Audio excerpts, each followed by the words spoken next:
అందరికీ నా హృదయపూర్వక నమస్కారాలు. గత కొద్ది రోజులుగా మనకి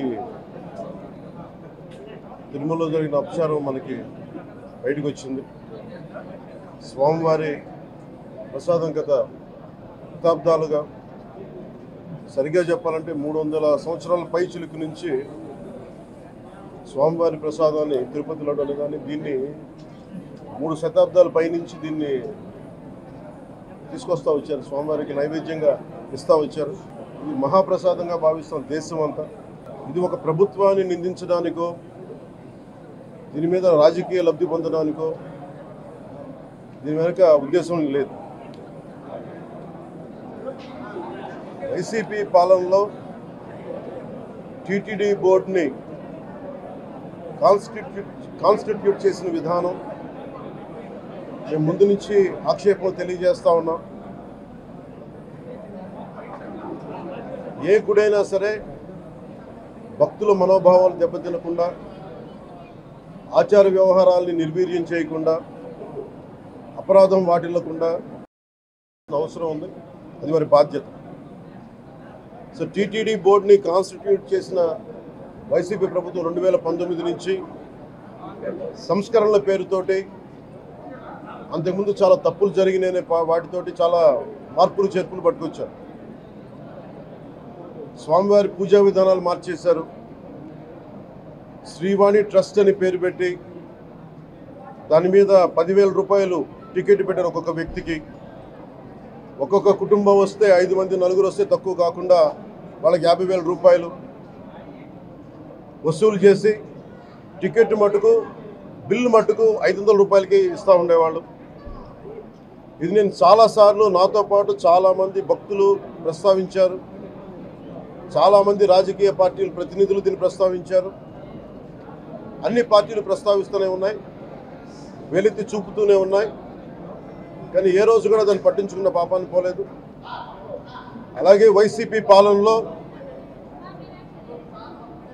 అఫీషియల్గా ఆన్ రికార్డ్ 219 అపవిత్రం చేశారు. విగ్రహాలని విధ్వంసం కావచ్చు, రథాలు తగలబెట్టడం కావచ్చు, అలాగే 300 పైచిలకు మన దేవాలయాలను అపవిత్రం చేశారు. ఇన్ని జరిగినా కానీ ఎప్పుడు నేను గుంతెత్తుతూనే ఉన్నాను. ఆ రోజు రామతీర్థం సమయంలో కూడా రాముల వారి విగ్రహాన్ని తల నరికేస్తే అర్చకులు దాన్ని, రాముల వారి విగ్రహాన్ని ఇలా పట్టుకొని ఆయన బాధపడుతూ ఉంటే ఆ రోజు కూడా నేను తెలియజేశాను. ఆ రోజు కూడా అందరూ ఏకం కావాలి.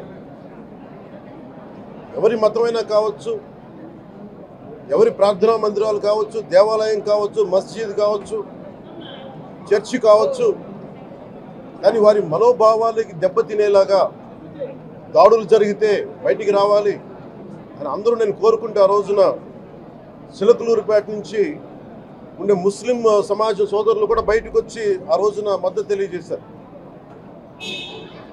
ఇది ఏ ధర్మానికి సంబంధించిన అందరూ రావాలని ఒక పిలుపునిస్తూ ఆ రోజు కూడా వచ్చారు. కావాలంటే అది ఒకసారి మీరు ట్విట్టర్ టైం లైన్లో ఉంటుంది, అది కూడా మీరు చూసుకోవచ్చు. కానీ ఈ రోజున మేము ముందు నుంచి తెలియజేస్తూనే ఉన్నాం. చాలా అవకతవకలు జరుగుతూ ఉన్నాయి, ప్రసాదాలు కల్తీ జరుగుతూ ఉన్నాయి, సరిగ్గా లేవు, ప్రసాదం నాణ్యత పోయింది, డబ్బులు కలెక్ట్ చేస్తున్నారు, రిసిప్ట్లు ఇవ్వట్లేదు.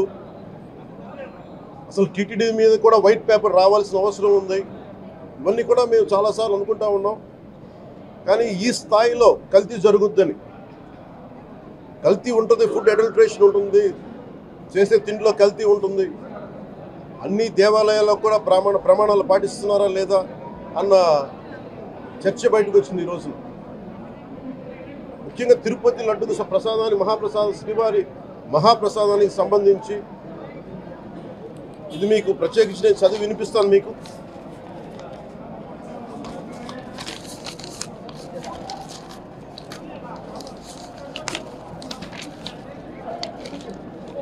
ఈ రిపోర్ట్ ప్రత్యేకించి centre for analysis and learning in livestock and food of the national dairy development board వారికి శాంపుల్స్ పంపిస్తే ఇది వాళ్ళు తెలియజేసింది స్టాండర్డ్ వాల్యూ లిమిట్స్ ఎలా ఉండాలి అని వాళ్ళు చెప్పారు. ఏం చెప్పారంటే pure milk fat shall have a reading between 95.68 to 104.32, but all the ghee samples had values around 20, which means the ghee is highly adulterated. And subsequent table lo సహజంగా నెయ్యిలో స్వామివారికి సహజంగా నెయ్యిలో కల్తీ వ్యాపారులు కల్తీ చేసేది ప్లాంట్ బేస్డ్ కల్తీ జరుగుతూ ఉంటుంది. అదే తప్పు. అలాంటిది దీంట్లో ప్రత్యేకించి తెలియజేసింది సోయాబీన్ ఉంది, sunflower, olive oil, rape seed, linseed, wheat germ, maize germ, cotton seed, coconut, palm ఆయిల్తో పాటు fish oil, beef tallow, lard. Fish oil మీకు తెలిసిందే, చేప నుంచి ఎక్స్ట్రాక్ట్ చేసిన నూనె. బీఫ్ టాలో అంటే మనకి పశువు సంబంధించిన కొవ్వు. అలాగే లాడ్ అంటే మనకి మన పందికి సంబంధించిన కొవ్వుని. ఇవి ఎక్కువ ఉన్నాయి. ఈ కారణం ఏంటంటే శతాబ్దాలుగా పోరాటం చేస్తున్నారు రామజన్మ అయోధ్య రామ మందిరం కోసం. దానికి కూడా వీళ్ళు 1,00,000 లడ్లు ఇలా బీఫ్ తోటి, పిగ్ ఫ్యాట్ తోటి, ఫిష్ ఆయిల్ తోటి కలిపిన 1,00,000 లడ్లు కొన్ని దశాబ్దాలుగా శతాబ్దాలుగా అయోధ్య రామ మందిరం కావాలని చాలా ప్రతిష్టాత్మకంగా తీసుకుంటే దానికి కూడా తిరుపతి లడ్లు వెళ్ళి, టీటీడీ లడ్లు వెళ్ళి, ఇది దేశం అంతా దీన్ని కదిలిపోయింది. ఈ రోజున ఇలాంటి అపవిత్రం జరిగింది. దీని గురించి ప్రస్తావిస్తే రిపోర్ట్లు బయటకు వస్తాయి. వైసీపీ నాయకత్వం కానీ ఇది రాజకీయ లబ్ధి కోసం చేస్తున్నారని ఒక మాట మాట్లాడుతూ ఉన్నారు. వైసీపీ నాయకులకి కానీ వారి మద్దతుదారులు కానీ నేను మనస్ఫూర్తిగా మీకు తెలియజేస్తున్నా, రామతీర్థం గొడవప్పుడు 219 గుడుల్ని మీరు అపవిత్రం చేసినప్పుడు మీ పాలనలో ఒక సగటు హిందువుగా నేను గొంతెత్తి పోరాటం చేయాలి అంటే రోడ్ల మీదకి ఆ రోజే వచ్చాను, గుర్తుపెట్టుకోండి. ఆ రోజు కూడా రామతీర్థం రాముల వారి విగ్రహాన్ని మీరు నరికేసి అర్చకులు చేతిలో పట్టుకున్నప్పుడు చాలా బాగుంది. కానీ ఆ రోజు కూడా దాన్ని రాజకీయ పరంగా మేము తీసుకెళ్ళా. దోషులకి శిక్ష పడాలి, వీళ్ళెవరో కనుక్కోండి. ఈ రోజు వరకు మీరు పట్టించుకోవాలా. ఇది మేము చెప్తూనే ఉన్నాం. నిజంగా చెయ్యాలంటే ఈ ప్రస్తావన ఎందుకు తీసుకొస్తున్నానంటే సమాజంలో అస్థిరత లేదంటే డిస్హార్మనీ క్రియేట్ చేయడానికి మేము లేవు ఇక్కడ. కానీ తప్పు జరుగుతుంటే, దాడులు జరుగుతూ ఉంటే, అపవిత్రం చేసుకుంటూ వెళ్ళిపోతే చూస్తూ ఎవరు కూర్చోం. తప్పు, అది కూడా తప్పు అవుద్ది. ఫండమెంటల్ కాన్స్టిట్యూషనల్ ఫండమెంటల్ ఇది. ప్రతి వ్యక్తికి వారి ధర్మాన్ని ఆచరించే హక్కు ఉంది. ఎవరన్నా వచ్చి ఆ ధర్మాన్ని పాడు చేసే హక్కు ఎవరికీ లేదు.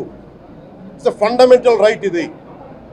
ఇలాంటి స్థాయిలో ఈ రిపోర్ట్ బయటకు వచ్చినప్పుడు ఏం చెప్పు ఉండాల్సింది గత ముఖ్యమంత్రి గారు?